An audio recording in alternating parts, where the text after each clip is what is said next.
d'ouvrir cet hommage à Mohamed V. Je suis très heureux de saluer évidemment les organisateurs, en particulier le professeur Michel de Goff et Thierry Rambaud qui m'a mobilisé, j'ai pu vous passer. Il est passé par là. Forcément, nous sommes de la même famille. Et puis de saluer évidemment les intellectuels, les universitaires qui vont s'exprimer ici, et notamment évidemment Georges Saint-Pro, puisque c'est autour de son livre que une grande partie de ce colloque s'organise. Et je salue aussi les universitaires qui vont s'exprimer tour à tour ce matin au cours de cet hommage et de cette réflexion commune. Alors moi je ne suis pas un spécialiste de Mohamed V, ni de l'histoire de la monarchie marocaine, mais indéniablement je sais que la personnalité de Mohamed V mérite d'être saluée. Et si vous me permettez, dans ce petit mot d'introduction, pour ce qui me concerne, je serais heureux de souligner l'attitude du sultan du Maroc durant la Seconde Guerre mondiale. C'est un point d'histoire que les Français ont peut-être un peu oublié, mais que nous ne devons pas oublier.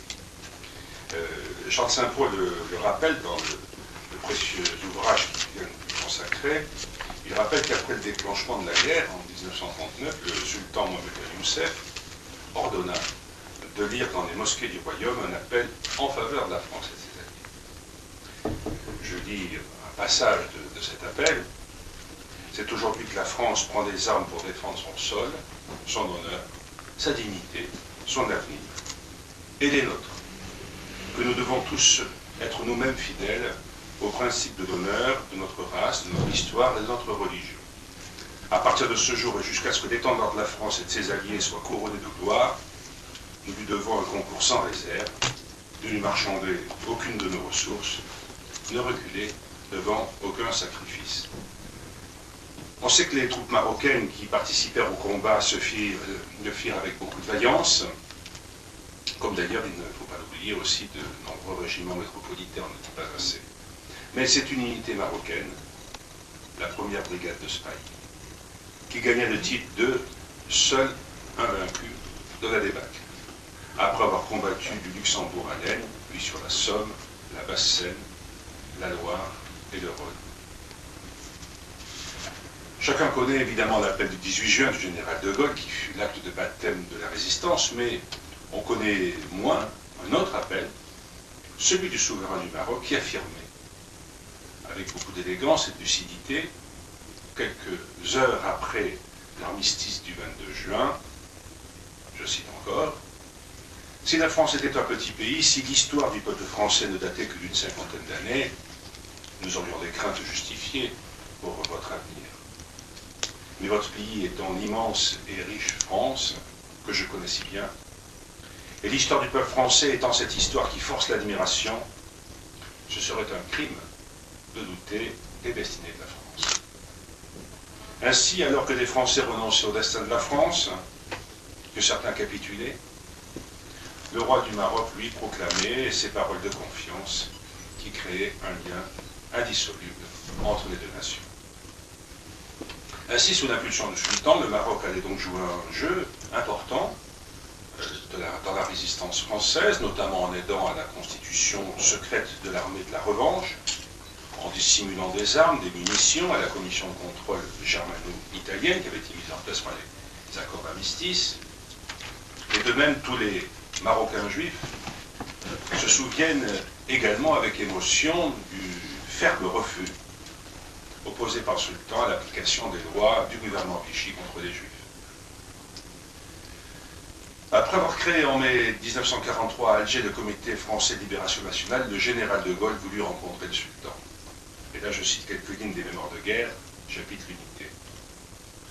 Sous la parole officielle, dit le général, je pris contact d'homme à homme avec le sultan Mohamed Ben Youssef. Ce souverain jeune, fier, personnel, ne cachait pas son ambition d'être à la tête de son pays dans la marche vers le progrès un jour vers l'indépendance.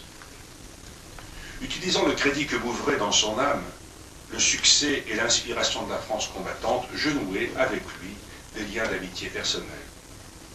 Mais aussi, nous conclûmes une sorte de contrat d'entente et d'action commune auquel nous ne manquâmes jamais, ni l'un ni l'autre, aussi longtemps que moi-même, je puis lui parler au nom de la France. Passage admirable, écrit dans un français impeccable, comme toujours chez le général, ce qui n'est pas si commun, somme toute, en politique. Après la capitulation de l'Allemagne, le général de Gaulle invita le sultan du Maroc à la célébration de l'anniversaire de l'appel du 18 juin. Et à cette occasion, il lui conféra le titre de compagnon de la libération. Je rappelle que le souverain du Maroc fut le seul chef d'État étranger à faire partie de cet ordre. Sans doute, si le général de Gaulle fut resté aux affaires, la page pénible de la relation franco-marocaine qui suivit nous eût été épargnée. Nous n'allons pas refaire d'histoire, surtout devant des historiens. Nous constaterons simplement qu'après le retour d'exil du souverain et sa proclamation d'indépendance, le 18 novembre 1955, Mohamed V appela à éviter tout ressentiment anti-français. Il appela à nouer avec l'ancienne puissance coloniale des relations nouvelles, fondées sur la coopération, le respect, l'amitié. Et dans son discours du trône, suivant immédiatement son retour, le même 18 novembre 1955, il exposa clairement la ligne, je cite, « L'indépendance ne doit pas signifier un relâchement de nos liens avec la France, car l'amitié entre nos deux pays est solidement enracinée. » C'est ainsi que s'est consolidé un lien franco-marocain exceptionnel qui continue à l'être, vous le savez. Il serait sot, il serait surtout dangereux de sous-estimer l'importance de cette relation dans le contexte aujourd'hui euro-méditerranéen.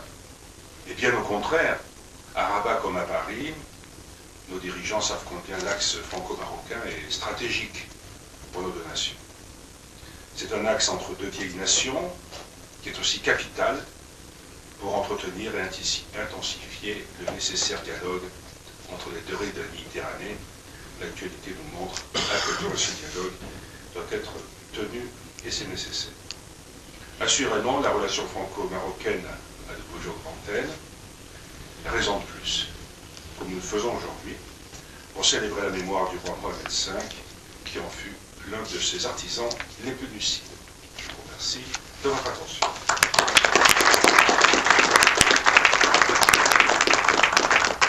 Merci, Monsieur le Ministre.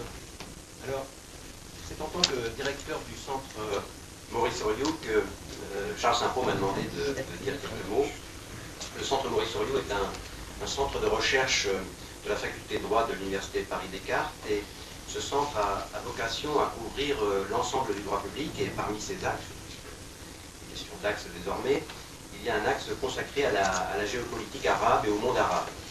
Cet axe s'inscrit également dans la participation de la faculté de droit au projet de Paris-Sorbonne-Abu Dhabi, dont le directeur Jean-Yves Lecarra est d'ailleurs parmi nous ce matin.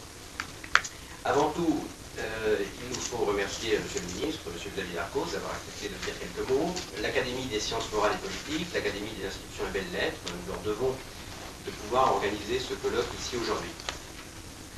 Pour en venir maintenant plus directement à ce qui nous réunit, depuis 2 ou 3 ans, le centre Maurice Horiot s'associe à l'Observatoire d'études géopolitiques dirigé par Charles Saint-Paul pour l'organisation de colloques consacrés au Maroc. C'est-à-dire que le rôle principal